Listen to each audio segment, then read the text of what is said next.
भारत माता की जय, भारत माता की जय, भारत माता की जय। जिंदाबाद जिंदाबाद विकास पुरुष डॉक्टर साहब, जिंदाबाद विकास पुरुष डॉक्टर साहब, जिंदाबाद विकास पुरुष डॉक्टर साहब। निश्चय ही रहेगा। आपने वो परिवर्तन होता देख भी लिया है और आने वाले समय में और ज़्यादा होगा, क्योंकि हमने कुछ एक बंदिशें रखी थी, यातायात की, कनेक्टिविटी की बंदिशें, मानसिकता की बंदिशें, अपने आप को बांध के रखा था अनावश्यक बंधनों में।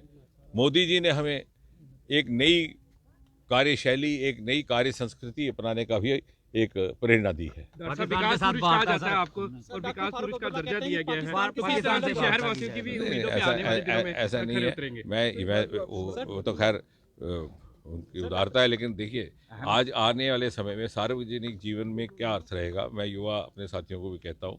कटरा से दूसरी वंदे भारत को फ्लैग ऑफ किया और आपको स्मरण होगा कि 2019 में जब ये कल्पना आई थी वंदे भारत एक्सप्रेस ट्रेन की, तो दूसरी वंदे भारत हमें कटरा में मिली थी, पहले वाराणसी। और जब दूसरी वंदे भारत देने का काम आया तो उसमें भी पहले ही फेज में कटरा को शामिल कर लिया गया।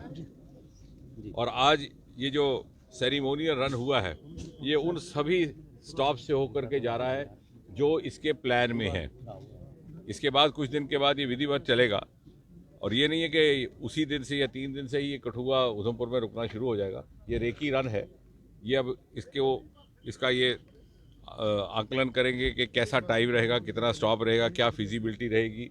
लुधियाना से आगे इनकी स्पीड की कोई लिमिट है, उसको भी शायद बढ़ा करके 130 किलोमीटर पर आवर किया जाएगा, फिर और ज़्यादा सुविधा हो जाएगी। क्या कारण था कि 40-45 साल पिछली सरकारों ने इस क्षेत्र की अवहेलना की, इस सेक्टर की ओर कोई ध्यान नहीं दिया, नहीं तो आज हम कहाँ के कहाँ पहुँच गए होते।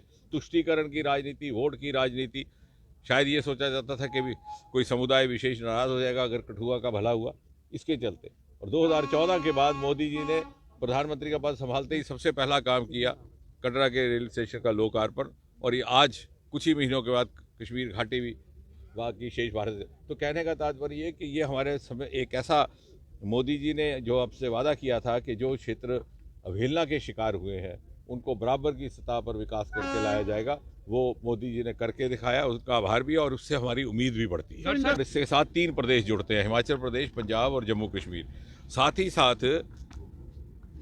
कनेक्टिविटी सरल हो, समय उसमें पाबंदी रहे, टाइम बाउंड रहे, तो उसका लाभ कितना होता है उसका सबसे बड़ा प्रमाण भी हमें इसी क्षेत्र में देखने को मिला, जिसका जिक्र मोदी जी ने मन की बात में किया कि डोडा में छोटा सा कस्बा है भद्रवा, आज उसे पर्पल रेवोल्यूशन की जन्मभूमि कहा जाता है। वो इसलिए संभव हुआ कि यातायात की सरलता के कारण वहाँ से जो प्रोडक्ट बन रहा है उसको दूसरे ही दिन महाराष्ट्र, मुंबई की मार्केट में बेचा जा रहा है, और लगभग 3000 बच्चे हमारे वहाँ स्टार्टअप्स बन गए।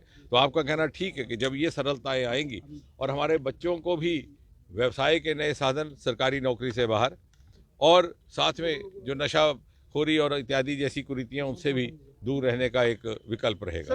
विकास होता है तो आतंक पर अंकुश लगता ही लगता है। आतंक और शांति का आपस में रेसिप्रोकल रिलेशनशिप होता है। जब शांति भंग होती है, लोगों में निराशा जागती है, बेजारी जागती है, तो आतंक की प्रवृत्ति बनती है। और जब आतंक बहुत ज़्यादा बढ़ जाए तो विकास कार्य रुक जाते हैं। तो विकास और आतंक कभी साथ साथ नहीं चलते, और उसका प्रमाण जम्मू कश्मीर है। जब मोदी जी आए थे तो उन्होंने कहा था कि ये सारे क्षेत्र इनको मैं विकास पर ला के खड़ा करूंगा। आज देखिए नॉर्थ ईस्ट को देश भर में मोदी जी का डेवलपमेंट मॉडल कह करके उदाहरण के रूप में पेश किया जाता है, और जम्मू कश्मीर को रेल नेटवर्क का एक मॉडल। शायद आप बहुत से लोगों को जानकारी नहीं होगी कि इस समय भी 41,000 करोड़ रुपए से अधिक रेल के काम जम्मू कश्मीर में चल रहे हैं, सब किसी प्रदेश की तुलना में अधिक, जबकि 40-50 साल रेल के काम बिल्कुल बंद रहे पिछली सरकारों में। तो ये अंतर है। और अब अगले समय में कठुआ ना केवल जम्मू कश्मीर तक सीमित रहेगा, आप देखिएगा, और मेरी बात याद रखिए कि आने वाले समय में उत्तर भारत के बहुत ही महत्वपूर्ण हब्स में से कठुआ एक विकसित होकर के होगा। इसकी जिस तरह से जालंधर है, जिस तरह से लुधियाना है, क्योंकि हमने अपने आप को बंदिशों में बांध कर रखा था, मोदी जी ने हमें उससे मुक्त कर दिया। डॉक्टर फारूक अब्दुल्ला ने कहा कि पाकिस्तान से वार्ता की जाए। किस तरह विकसित हो रहा है, क्या देखते हैं कि आने वाले समय में कठुआ